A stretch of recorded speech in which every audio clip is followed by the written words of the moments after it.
What is up, YouTube? The Zelda Duelist is back with a decklist video. And this is not your average decklist video. Oh no, it's gone far beyond that of your decklist video. It is a super decklist video. Not really, it's still a decklist video like you'd see on any other channel. However, unlike everyone else, I'm actually putting in tips for what I've figured out and learned for going to regional qualifiers. Because, well, believe it or not, I'm going to one this Sunday in Chelmsford. And releasing my list before going to the tournament, is that a bad idea? Oh, 100% it is. But I know you guys probably figured out, I can't edit. And I need to figure out a way to do that. But until I can figure that out, I've got this loaded up. I'm going to show you it now. So insert, and yeah. Show it now. I will say I will make a separate video on how I did in the tournament. And I will also state that in tournaments, don't reveal your deck list before dueling your opponent. I'm making a huge risk doing this, just in case the odd one of you watching this is actually my opponent. But even if you are, I'm sure you would automatically assume I'm playing. I know it's not automatically assume you aren't playing this, but I'm sure you wouldn't just go in that and go, I know exactly what you're playing, thus meaning you think you can automatically defeat this. Because that's not how this works. It's Yu-Gi-Oh! Anyway. Let's get on with it. I will start off by telling you what you need for a regional qualifier instead of the deck list. Because I think if I do this first, that's if you're going to just, you know, vamoose off early. So I'll get deck list later. So first up, notepad, pen, calculator. Actually, what I'm using one I've used for maths in school because I don't have another one. Calculator is nice for calculating life points. It's a simple case of, I take minus 5300 from access code. Done. Easy. You guys can't see it, but I hope you can't. I hope you can't. I hope you can, but you probably can't. And it's very handy. However, if you keep a written list of your life points, in a case it comes to time and the judge asks about life points, you can officially be a proud person and go, I have my life points here. And if your opponent doesn't have one of these, and you're based on the calculator may reset, judge is more likely to believe for you than your opponent. So remember, keep track of both. So yeah, that's the first bit. Next bit's a bit more self-explanatory for Yu-Gi-Oh! Itself. You got the map. I got this lovely one at Christmas. And I love it entirely. It's my first favorite map, so I stopped revealing my strategy to my opponent before we even have a duel with the good old structure deck one. Yeah. And we also need dice. Dice are amazing. They decided who goes first, second. In this case, roll the power of d6 and tell me in the comments what you got. Do you beat 7? Nothing like heads or tails, or heads, even tails, and I got a tails. As a bit of context, I did originally start filming this earlier with using this dice, and I got all the 6, and I stopped because of the shaking the camera. And I've just done it again, what I've done last time, so I'm proud of myself in that. It's truth about luck. Dice is generally a great tool. You don't need to go borrowing dice all the time. And finally, deck box. Deck box, other than deck, money, the entry. Deck box is essential for protecting your cards. Yeah, you're like, but what if someone tries to deal it? Well, you know exactly what your deck box is. You can come and protect it. Inside a deck box, I keep with me tokens. You know when you're going to need them. Yeah, Nibiru is not better, but these are the sort of tokens I'm running. And a field center, I use an old Pokemon card my dad had. But you can use anything. Along with, for me personally, I won't have one of these. You might not want them. But I have a divider from an old deck box I had that broke. Again, I like Voltex. Voltex, this video is not sponsored. I'm telling you this now. But Voltex, if everyone to sponsor me, yeah, comment, I'll tell you. Find a way to contact me and I will happily sponsor you. Get sponsored by you, you know what I mean. Yeah. But again, I find this deck box to be really good. It's magnetically shut, so you can just go, ba-da, boop, and it closes, and it keeps your cards pretty well safe. And Konami ones are good and all, but generally what I found, they're plastic and they break easily, like the other one I had. Then, for the deck, what you will be waiting for. Now, as a heads up, I have some things I will recommend you replace. Like, I don't play the correct proportions of a lot of cards. For example, the despia line, I have one Aluba. I'm telling you this now because I can't afford Alubas, and I borrowed one from my friend. A lot of this deck has been made between me, a lot of my friends, and my brother. So, in the odd occasion that you actually care, I want to say, when they see this, I want to say thank you to Ewan, Alex, Callum, my younger brother Ben. They are some of the people who've helped me create this list, and I thank them entirely. I don't specify who brought me what card, but I will say this: they helped with some of the bit more crucial bits. Starting off with the list strong, Fall of Almaz, who's one of them? I know it's not one of, because it's a 3 of. Now, I found 3 Almaz more helpful than 2 in my experience. Having 1 Almaz is never enough, unless you're playing something ridiculous like branded Dark Magician. I wonder who would ever do that. Hi. And even now I'd say you run 2 because of the fact you're playing branded Dark Magician and against Tearlament and Runic, you lose a 1 Albaz, well that's your brand line all turned off. You've opened your brand fusion, well that's now a dead card. I do play the triple Albaz because I found it more useful. 3, yeah, Tearlament. But if I have 1 in hand I get Allure of Darkness and I need to disband something, I've always got this as a backup. And going second, it's good at normal summon as any of your others, like Aluba, Spring and Skip, because it will get you what you need in a Super Poly, and you can break your opponent's board with it, which is I found very handy, because I build these decks basically always go first. I had to edit this time a lot more than I normally do from what goes second build. Well, not go second build. No, don't take that context. Not go second, but I have options going second instead of just I'm dead. I don't have any interruptions. So anyway. With 1 Aluba. Aluba is obviously the best normal summon of the deck. You always want to be playing Aluba. Aluba is brilliant. What's not to love about Aluba? It's normal summon on field. You search your brand and stuff. It's in the grave. It's in the gate. I can't even explain Aluba.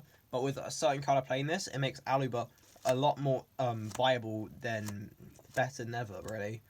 I'll tell you this now. I have Mirror Jade on field. You remove my Mirror Jade. We summon out Aluba and they get your monster. You move Aluba, I bring back Mirror Jade and you do its effect again. If you know Brand SP, you might guess what the card is. Tell me if you guess it. Tell me if you guess it. I'll be interested to see if anyone does figure it out. Play 1 Tragedy. Tragedy is fun. I love Tragedy. With Full Trevor, it's effectively an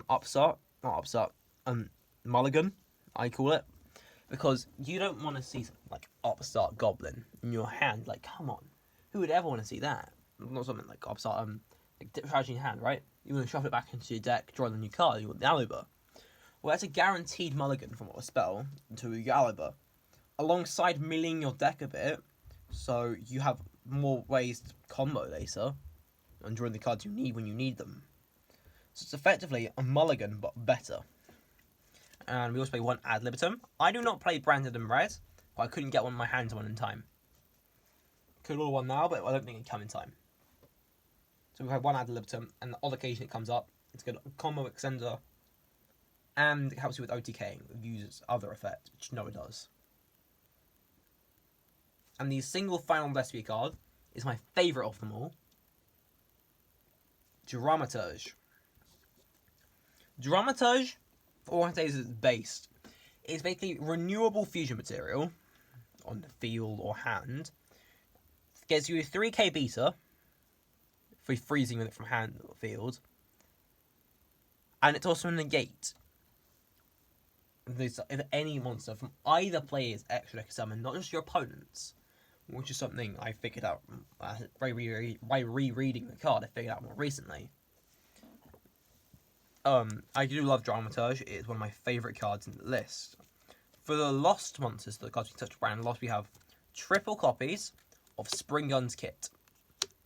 Now, I know every single person here will shout at me. Well, not every person, but a lot of people will shout at me for playing this instead of Keeper. Why not play Keeper? It's good. It's such a brand infusion. This does such brand infusion. It's searchable. It's special summonable. We got to put a card from your hand to the bottom of the deck. That means you can't. It means you're like Keeper. You discard one. Well, yeah. Firstly, this effect goes last, so you get ashed. You're forced. You're minus advantage. Secondly, if I've drawn something like, I don't know, Ra's Disciple, and particularly one at my hand, I can dump that into the deck for later. As I know, I don't actually work around Ra's Disciple in hand. But it's a match of I think I meant for one of these go second, and I have DD Crow in hand. Pretty sure I want to put that back in the deck for later, and just discard it for no reason. Just my preference though. If you want to play Keeper, but I do recommend triple kit. It's like Alibra at home and Special itself. Very handy. Play one Tri-Brigade Mercuria. Mercuria is a great card for hand traps. And banishing it with a lure. Great, you have such stuff either Springan's kit or Albion the Shrouded Dragon.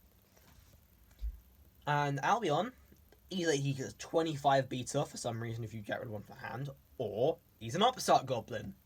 And he can give you graveyard effects. Oh my god, it's brilliant. And the final monster I play that isn't a hand trap is one Ra's Disciple.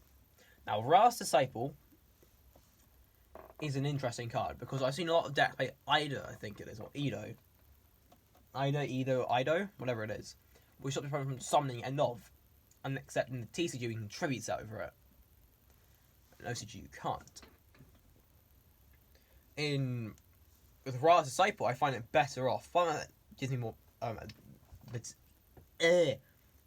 fertility, whatever the word is for more type changeness. I don't know what the word is. I'm really sorry. My brain's died. With your extract something, so they can't always protect the same old Lubellion. You can summon out the Albion. Give it a bit more type advantage. If they're late sealing Hex up, that means you're not stuck with Albion. Alongside, you can't tribute over this card, and you can't special summon with it on field either. So if they're given it, they are boned. They are stuck with this Ra's Disciple till the game's over, until they get rid of it, like Forbidden Droplet or something. And that card's slowly dying out of the meta as well. So I find Ra's Disciple incredibly helpful. Great way to stop decks like Sprite, Tillman, Branded itself, anything in special summons. What is this not good against? Fluanderies. I hate the birds. And because of my hatred towards these birds, I play a lot of hand traps, including triple Ash.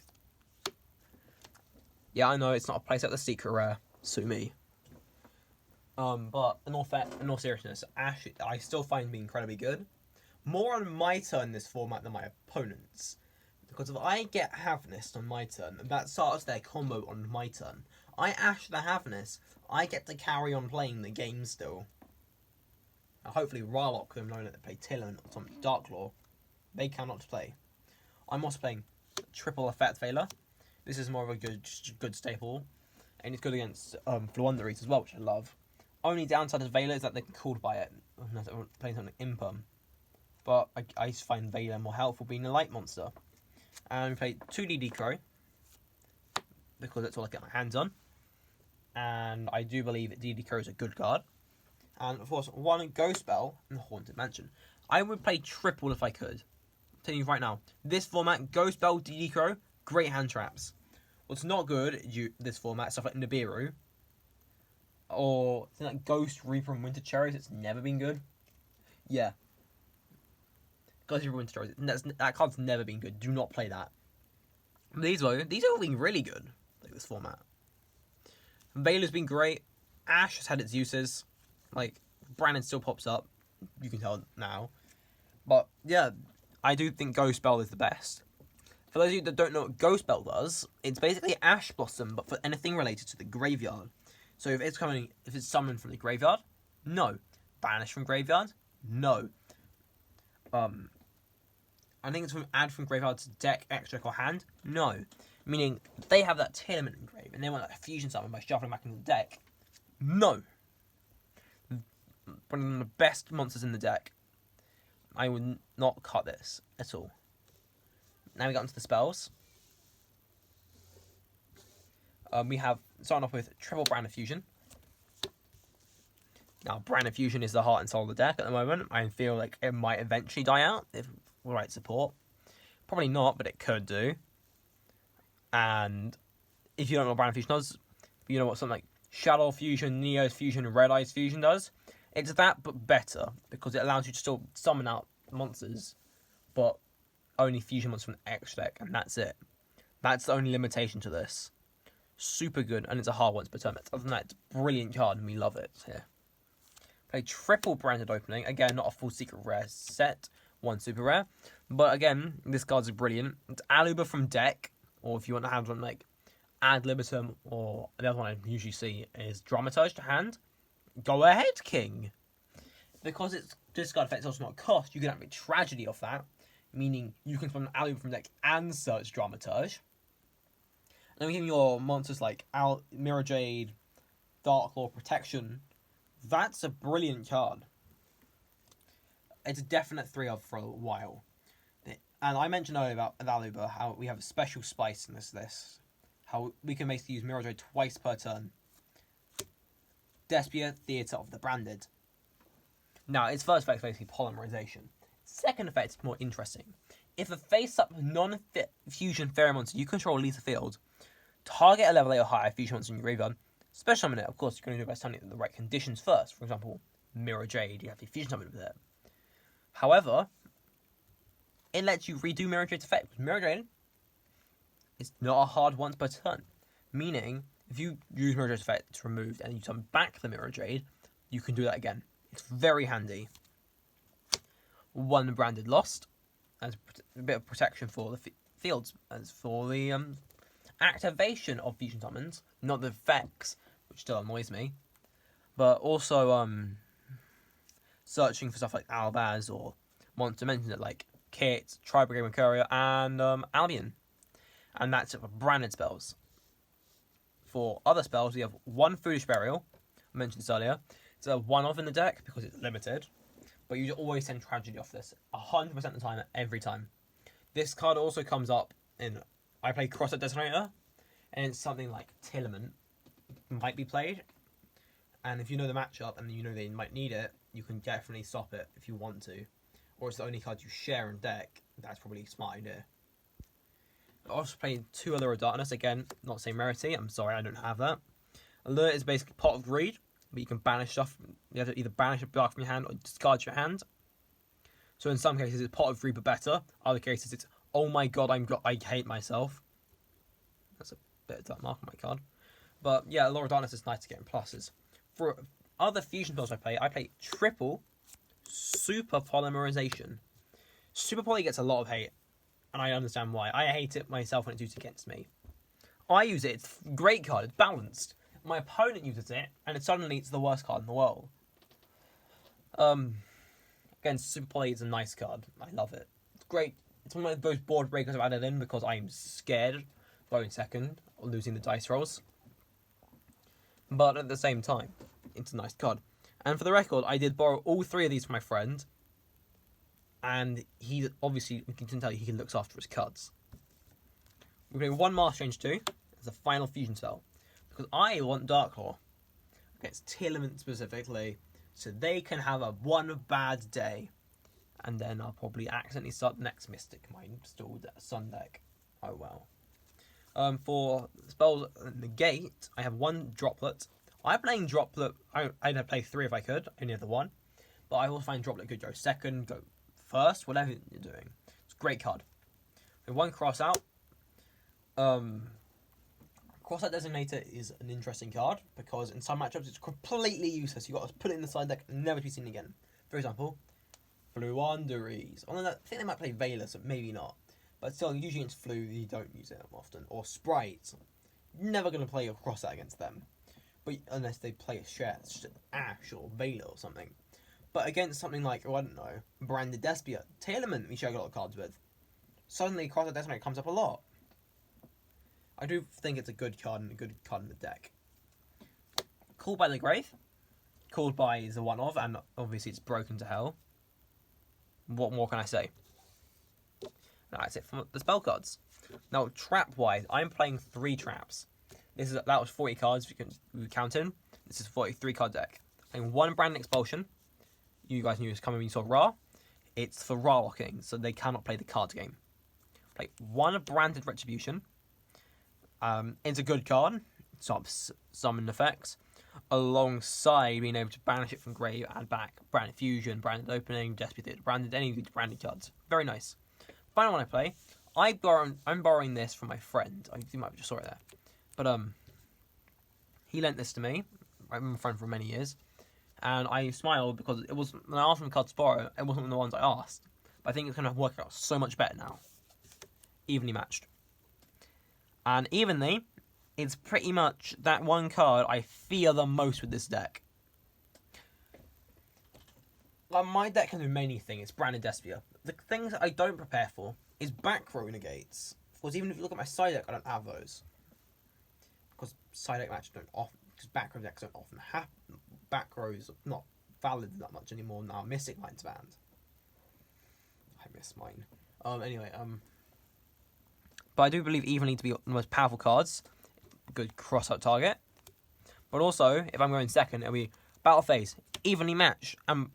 Would you believe me if I told you not a lot of decks play Omni Negates like Dragoon, and not a lot of decks in this format playing Spell Negate, Trap Negates even, or Trap Negates for that matter, because no one's going to go more, because no sane man's going to waltz up and your main phase evenly matched. It's a good card to run main deck. I recommend you run it at 3 main deck, or even at least side deck. I do believe it'll come up, hands down. We get to the extra deck. I'm playing Triple Albion. Again, I'm 1 card off the full secret rare set. Shoot me. Albion, you know what it does. You need to lighten Albaz, hence I play Ra's Disciple. Good way to summon that Ra. We'll get into the grave regardless. And banish cards in your hand, field, or grave. Summon out a fusion monster. It's fusion summon. And when it's in grave, you can search for a Branded Spell Trap. You'd be surprised how often that actually comes up. Not because of Mirror Jade's effect as well. Playing Triple Lubellion. Lubellion's, I've mentioned him plenty of times. With Lubellion, discard a card, shuffle back. So it lets you recycle your Albaz. It lets you recycle your Aluba? Dramatage? They're in grave, I guess? Then when you recycle back is your fusion monsters and your Albaz. I'm playing triple of the big, the bad, the Mirror Jade. That hair on my sleeve. Anyway. Mirror Jade is based, what can I say? He looks cool. And with the free banishing effect and play with Aluba and Theatre of the Round that you get twice on your opponent's turn, they often cannot deal with. I've found from experience. And it's the heart of that. And if they do remove it, well, they lose that back row. So if they removed it, it's chaining Lubellion, chaining to Aluba, right?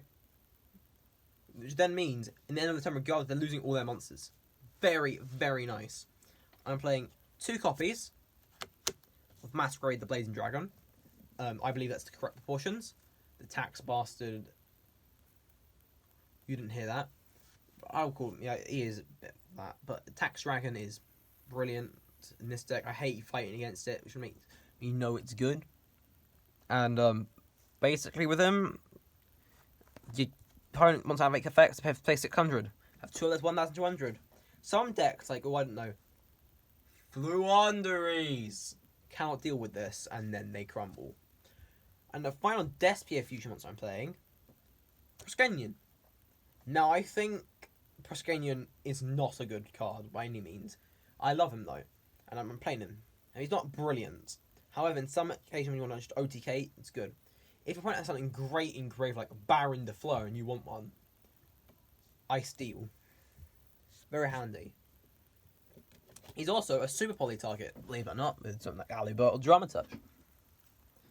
And other super poly target plays Drag Respelia. That's basically a great card against Fluanderies. Starving Venom Fusion Dragon. And Starving Venom Fusion Dragon. which is for 2 darks. And what's the most common attribute in Yu-Gi-Oh? Dark. If you've been counting with this deck so far, you know that most of the cards, including some of the hand traps, have been darks. Put that into perspective. What's the final extra card you play? Well, I mentioned them earlier. If I play March too. Dark Law. Because screw Telement, am I right? And yeah, that is it for the extra deck. Dark Law bounces everything. It's basically Macrocosmos. Finally, side deck. We are playing, for monsters, 1 Ghost Sister, Spooky Dogwood. So I can not stall for time, per se. Because I would never stall for time. I don't be banned like an other Yu-Gi Super was. However, if it is getting it late in the match, like 5 minutes left, and I'm going second, I may or may not side this card in, and may or may not just activate in the activate guarantee summon, and then watch them combo, and I try my best to combo until time's called. So I win. It's not stalling for time. No. It's playing with time as my advantage. And then next we're playing 2 copies of Dark Hole in the same rarity. Look at that. Ultra rare. I did do that. Side deck I've done it more than I have the main deck. But Dark Hole, I fear not getting Rarlocks myself. I fear Ibly Locks from Sprite now, because they're doing that, and that scares me. And I fear, monsters. So get rid of them, and look at that. It's a bit more of a guaranteed win. I play this instead of Raigeki, as a heads up. Playing triple Dark Rule No More, all in secret rare. Yes, you can stop moaning at me in the comments for not having. I'm making up for it now. Dark Ruler, it's powerful. What can I say? Just negate all monsters your opponent controls until the end of the turn. They just don't lose life points. And they can't respond with monster effects. So it's sort of like Spell Speed 4. Because who the hell's playing something like Solemn Judgment in this format? And other spells I'm playing 2 Lightning Storm. Good back. It's like Hyper, but better in my opinion. And also like Mirror Force on legs. So it's a good card. Other cards we play. I'll put these up a bit. Playing 2 copies of Cosmic Cyclone. Because Cosmic Cyclone is the best way to beat Eldritch, hands down. Because then they don't get the graveyard effects, which really is irritating to deal with. And Cosmic Cyclone is genuinely a great card. Play 1 Night Beam. Because I couldn't get Cosmic in time. Night Beam stops floodgates being activated, believe it or not. Or counter responses. It's like, I target that, or I'll chain the Telement trap, I don't remember. And suddenly you've got an issue. So they can't activate in response to this, so it's like, have fun with your traps. It's more situational than anything, but I do believe it's a good card. Play 2 D-Barrier. D-Barrier stops decks like Telement, Sprite, if they have a lot of Xyz package, which they usually do. What else plays? Brandon, I think I mentioned Brandon a lot going against. It's not the best deck this format, but it's also not the worst. Draco Slayers. They've risen in popularity, and I still believe that D-Barrier called Pendulum was a mistake. That's my opinion. And finally, I'm playing 2 Floodgates. And I will remove these cards, give my Floodgates some more space. Floodgates deserve more respect. We play 1 Tikaboo. This stops Wanderers from playing the card game. Along with a lot of other decks. Like Hero is another good one. I'm not saying Hero is the best deck in this format, but not a long shot. But I do believe Hero will come up. I want Anti-Spell Fragrance to stop Runic, Branded, and other decks that heavily rely on their spells. And that's it for the deck. I hope you guys have enjoyed. Wish me luck in this regional qualifier coming up. If I win it, I'll tell you guys what happened. I'll get enough wins in it, I'll tell you guys what happened. And then I'll also make a special list for whatever comes after that. Until the next one, have fun and keep on dueling.